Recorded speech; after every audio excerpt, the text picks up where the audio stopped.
వాళ్ళు గొడవ పడే పరిస్థితికి వచ్చారు.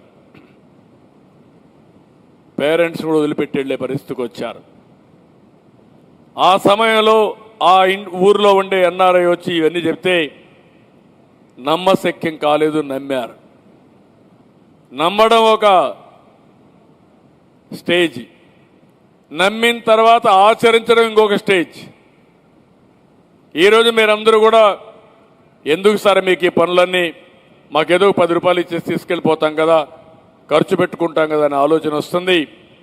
మీ జీవితాల్లో మార్పు తేవాలనుకున్నప్పుడు మీరు కూడా సహకరిస్తే మీరు బాగుపడతారు, మీ పిల్లలు బాగుపడతారు. మీరు ఇప్పుడు బంగారు కుటుంబాలు కాకుండా రేపు మార్గదర్శులు అయ్యే పరిస్థితి ఆ పిల్లలకు వస్తుందని చెప్పి కూడా నేను మీకు తెలియజేస్తున్నా.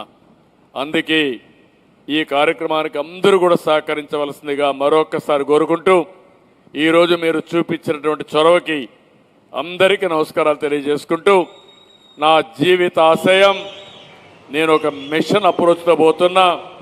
ఇది చేయగలిగితే నా జీవితం సార్థకం అవుతుంది. దానికోసం నేనే కాదు, మేమందరం కలిసి పనిచేస్తామని చెప్పి మరొక్కసారి తెలియజేసుకుంటూ అందరికీ నమస్కారాలు. జై Hind. Thank you sir, thank you so much. ఉన్నతమైన ఆశయం, సదాశయం, ఇంత గొప్ప ఈ ఆశయాన్ని స్ఫూర్తిదాయకంగా నిర్వహించడానికి ముందుకొచ్చినటువంటి ఆంధ్రప్రదేశ్ రాష్ట్ర ప్రభుత్వాన్ని, యంత్రాంగాన్ని, వివిధ విభాగాల్ని అభినందిస్తూ ఈనాటి కార్యక్రమానికి విచ్చేసిన మార్గదర్శులకి, బంగారు కుటుంబాలకి, విచ్చేసినటువంటి ప్రజలకి అండ్ మా అతిథులందరికీ మరొకసారి ధన్యవాదాలు తెలియజేస్తున్నాం. Thank you so much all of you. ఈ కార్యక్రమం భోజనం, ఈరోజు పండగ కాబట్టి అందరూ కలిసి భోజనం చేసి కార్యక్రమాన్ని ముగిస్తాం.